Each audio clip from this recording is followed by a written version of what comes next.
நேற்று நடந்த அமோனியா விபத்து பற்றியும் ஆளுநர் உரையின் மீதும் பேசப்பட்டது. முதலமைச்சர் அவர்களுக்கு பிறந்தநாள் வாழ்த்துக்கள் எல்லாரும் சொல்லியிருக்காங்க. இதுதான் இன்னைக்கு நடந்தது. இன்றைக்கு எதிர்கட்சி தலைவர் அவர்களும் மற்றவர்கள் எல்லாம் அவங்கவுங்க கருத்து சொல்லியிருக்காங்க.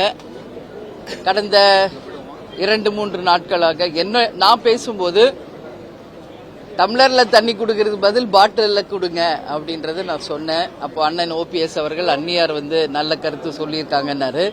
பட் அதை எடுத்து போட்டா வன்முறையாகும் போது பிரச்சனை வரும்னாங்க. அப்படி பார்த்தா டம்ளர் போட்டாலும் பிரச்சனை ஆகும் அப்படின்ற கருத்து நான் சொன்னேன். அண்ணன் OPS அவர்கள் பார்க்க அமைதியா இருந்தாலும் அவருக்குள்ள இப்படி ஒரு மாறுபட்ட கருத்து இருந்தது. அங்க சபையில எல்லாருமே கொஞ்ச நேரம் ரிலாக்ஸ் பண்ணி சிரிக்கிறதுக்கு ஒரு வாய்ப்பா இருந்தது. அதே போல நேற்று பாதிக்கப்பட்ட பெண்கள் சார்பாக ஒரு நிமிடம் நம்ம மௌன அஞ்சலி செலுத்தி இருக்கலாம் அப்படின்றத நான் என் கருத்தா சொன்னேன். அதே மாதிரி ஆளுநர் அவர்கள் அவருடைய உரையிலே தேன் பாயலன்னா கூட ஈட்டி பாயிற அளவுக்கு தமிழை தப்பு தப்பா தலைவர்கள் பேரெல்லாம் அவர் பேசினதை நான் சுட்டி காட்டினேன். அதற்கு அவைத்தலைவர் அவர்கள் அதுக்கு நீக்கப்படும் என்றார். சரி, அதற்கு ஓகேன்னு சொல்லிட்டேன் நான். பட் வேற்று மாநிலத்திலிருந்து வந்தாலும் அதை கேட்கறது நம்ம காதுகள் தான். அதனால என்னுடைய கருத்தை உண்மையை நான் சொன்னேன், உண்மையை உறக்க சொன்னேன், அவ்வளவுதான். அது இன்னைக்கு அதர் லாங்குவேஜ் இருக்கிறவங்க தமிழ் லாங்குவேஜ் ப்ரொனவுன்ஸ் பண்ண முடியலன்னா அது நம்ம கேட்கறவங்களுக்கு ரொம்ப மனசு கஷ்டமா இருக்கு. அதனால தேன் பாயலனால ஈட்டி பாய்ஞ்ச மாதிரி இருந்தது. அவருடைய உரை 37 நிமிடம் பேசினா 37 மிஸ்டேக்ஸ் அவர் சொன்ன மாதிரி இருந்தது என்ற என் கருத்தும், ஆளும் கட்சிக்கு ஆதரவாக அவருடைய உரை இருந்ததும் என்றும் என்னுடைய பதிய வச்சிருக்கேன்.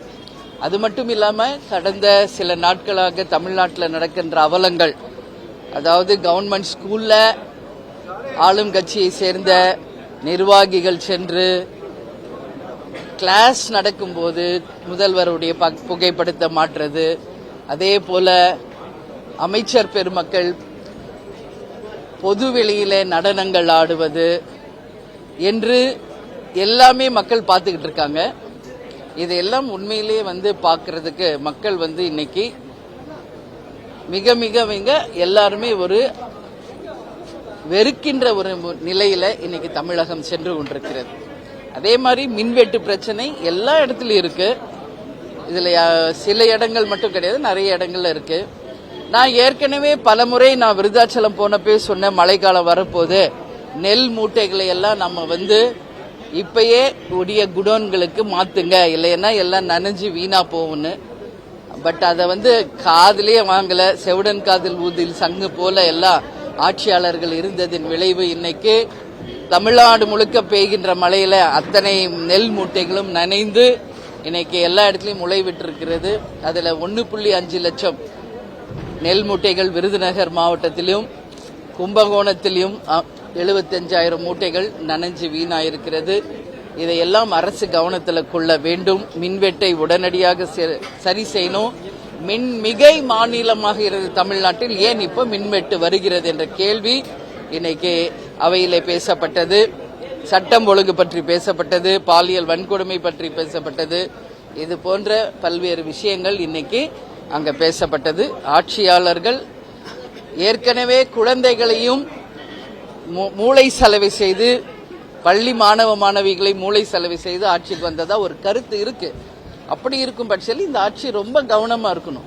அப்படி இருக்கிறப்போ கிளாஸ் நடக்கிறப்போ ஸ்கூல்ல போய் பிள்ளைகள் கிட்ட பாடல்களை பாடுவதும் டான்ஸ் ஆடுவதும் நிச்சயமாக கண்டிக்கக்கூடிய ஒரு விஷயம்.